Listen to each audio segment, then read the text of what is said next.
సవ్యంగా పాటించి సమస్య లేకుండా చేస్తారని మనం కోరుకోవాలి. సార్, పెన్షన్లపై వికలాంగుల గోడు. 1,00,000కు పైగా వికలాంగ పెన్షన్లు తొలగింపు. ఏపీలో 14 నెలల్లో మొత్తం 4.5 లక్షల పెన్షన్లు కట్టాను. వైఎస్ఆర్ పార్టీ జగన్ ప్రభుత్వంలో అనర్హులకు కూడా వికలాంగుల పెన్షన్లు ఇచ్చారు, వాళ్ళ పార్టీ వాళ్ళకు కూడా ఇచ్చారు, దుర్వినియోగం చేశారు అని కూటమి ఇంతకుముందు నుంచి చెప్తుంది. మంత్రి పార్థసారథి నిన్న కూడా చెప్పారు.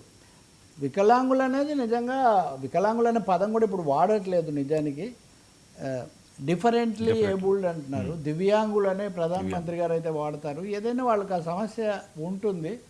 సో దాన్ని దుర్వినియోగం చేస్తే అది చాలా పెద్ద తప్పు. దుర్వినియోగం చేసి 4 లక్షలు దుర్వినియోగం జరిగింది, అవన్నీ ఆపేస్తున్నామని చెప్పారు. ఏవేవి దుర్వినియోగం జరిగాయో క్రమ పద్ధతిలో పెట్టి వాటిని వెరిఫై చేసి చేయొచ్చు.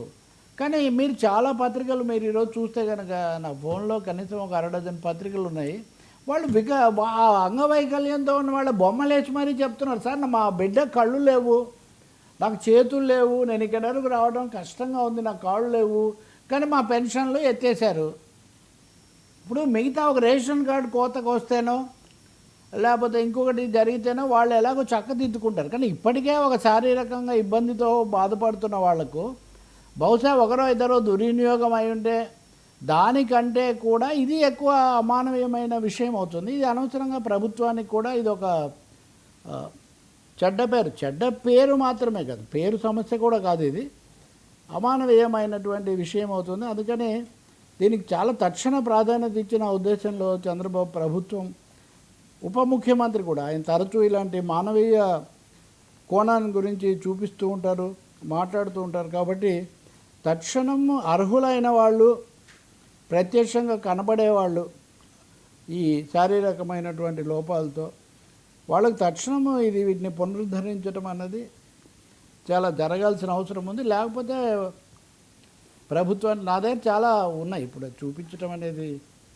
సమయం పడుతుంది. కానీ ఇది ఒక పెద్ద మానవీయ సమస్య, మానవీయమైన తీవ్ర విమర్శలకు కూడా ఇది దారితీస్తుంది. రెండోది వాళ్ళకి ఏమీ ప్రత్యామ్నాయం కూడా ఉండదు, మామూలు వాళ్ళు కాదు కాబట్టి లోపాలు అది చెప్పడానికే వాళ్ళకి చాలా సమస్య కదా. ఇప్పుడు ఉదాహరణకు కాళ్ళు అవిటితనం ఉందనుకోండి, వాళ్ళు రావటమే ఒక పెద్ద సమస్య కదా. ఎన్ని చాలా ఉన్నాయి అట్లాంటివి, బొమ్మలతో సహా ఉన్నాయి. మీడియాలో కూడా కొన్ని నేను చూశాను, ఎలక్ట్రానిక్ మీడియాలో కూడా. కానీ పత్రికలు ప్రత్యేకించి ఈ అంశం మీద కేంద్రీకరించి రాస్తున్నాయి. ఈ గుత్తగా రద్దు చేయటం అనేది అయితే ముందు దాన్ని ఆపేసి కేస్ బై కేస్ స్టడీ చేయడం అన్నది చాలా మంచిది. ఇక ఇప్పుడు ఈ దేశంలో 100 కోట్ల 1000 కోట్ల అవినీతులు జరిగేవి చాలా ఉన్నాయి. ఇలా శారీరకమైన సమస్యలతో బాధపడే వాళ్ళకి ఇచ్చే వాటిని ఆపడం అన్నది P4 లాంటిది కూడా చంద్రబాబు నాయుడు నిన్న కూడా చెప్తున్నారు. అటువంటిప్పుడు P4 కిందగానే వస్తారు కదా వాళ్ళు, పేదలే ఉంటారు. వాళ్ళలో కోటీశ్వర్లు అయితే ఎవరు పెన్షన్ కోసం ఎగబడే పరిస్థితి ఏమి ఉండదు కదా.